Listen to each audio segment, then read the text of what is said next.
अरावली की पहाड़ियां इन दिनों देश की सियासत का केंद्र बनी हुई है। हरियाणा भी इन पहाड़ियों पर होती सियासत से अछूता नहीं है, क्योंकि हरियाणा में भी अरावली का एक बड़ा हिस्सा आता है। ऐसे में अब विपक्ष सरकार पर हमलावर है और सवाल पूछ रहा है कि सरकार का क्या स्टैंड है। ये रिपोर्ट देखिए। जिस अरावली को उत्तर भारत का प्राकृतिक कवच माना जाता है, उसी अरावली के सीने पर चलते बुलडोजर को लेकर इन दिनों सियासत घनघोर हो रही है। अरावली पर सुप्रीम कोर्ट की नई परिभाषा से शुरू हुए इस पूरे विवाद की राह पर हरियाणा की सियासत भी चल पड़ी है।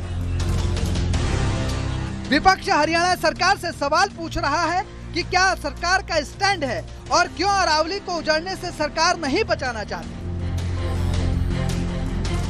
कि अरावली का मामला जो है सबसे ज्यादा इफेक्ट हरियाणा पे होगा, पोल्यूशन फैलेगा और ये जो एक किस्म से लंग्स हैं हरियाणा के वो खराब हो जाएंगे। एक तरफ तो कहते हैं कि अरावली पर्यावरण को हम बचाना है और एक तरफ लाखों पेड़ कटवा रहे हो आप, और खनन जो एक बड़ा एक गोरख धंधा यहाँ बन गया अपने मित्रों को देने के लिए जो चल रहा है, तो ये एक बड़ा देश की जनता के साथ लूट है। आपने एक दरवाजा खोल दिया है आज के लिए और आने वाले समय के लिए कि इसका पूरा का पूरा दोहन हो सके माइनिंग के लिए और निजी फायदे के लिए।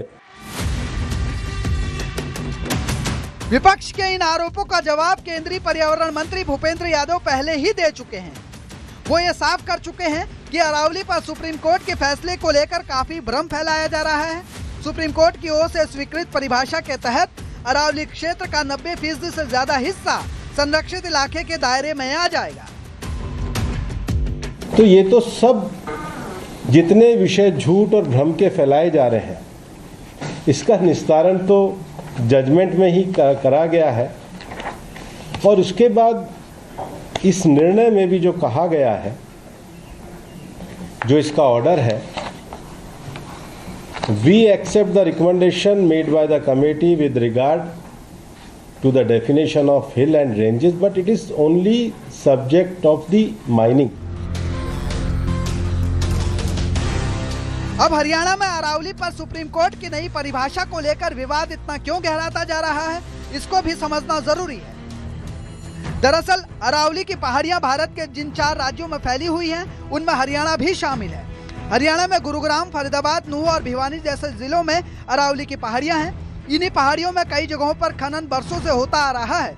यह खनन कुछ वैध तरीके से होता है तो काफी सारा अवैध तरीके से। इस खनन की वजह से प्रकृति को काफी नुकसान पहुंचता है और एनवायरनमेंट में बड़ा बदलाव देखने को मिलता है।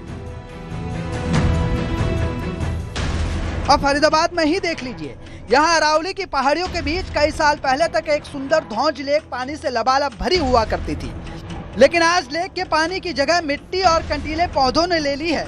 इसके पीछे की वजह कुछ और नहीं बल्कि वही खनन है जिस पर इस समय उत्तर भारत में संग्राम छिड़ा हुआ है। फरीदाबाद के मोहताबाद इलाके में इस वक्त मेरी मौजूदगी है, जो दिल्ली से तकरीबन सटा हुआ है। एक बॉर्डर एरिया ही इसको अगर आप कहें। जहां मैं खड़ी हूं ये पर्वत श्रृंखला है। नवंबर में ये पर्वत श्रृंखला अरावली का हिस्सा थी, नए नियम के अनुसार शायद नहीं है। अब यहाँ मैं आपको ये तस्वीरें दिखा रही हूँ कि जिस खनन का डर लोगों को है, उसकी पुरानी तस्वीरें क्या है। जरा आप आगे की तरफ देखिए, ये जो पूरी पर्वत श्रृंखला है, पहले तो आपको जो ये बीच का गैप दिख रहा है, ये सब खनन का नतीजा है। ये पहाड़ जहां पर इस वक्त मेरे पैर हैं, इसी लेवल का ये पूरी रेंज थी। पहाड़ थे, ऊंचे नीचे पहाड़ थे, लेकिन जो आपको तस्वीरों में फिलहाल नजर आ रहा है, ये खनन का काम यहाँ चलता था, जिसे 2000 के बाद रोका गया। अरावली इलाके में अवैध खनन से पहाड़ों की सेहत बिगड़ रही है, लेकिन फिर भी खनन का काम रुकने का नाम नहीं ले रहा है। इसलिए अब जब सुप्रीम कोर्ट ने अरावली में खनन की नई परिभाषा बताई, तो ये कहा जाने लगा कि अरावली की दीवार ढह जाएगी और रेगिस्तान की रेत हरियाणा होते हुए दिल्ली की दहलीज तक पहुंच जाएगी। हालांकि सरकार का दावा है कि ऐसा कुछ भी होने नहीं दिया जाएगा।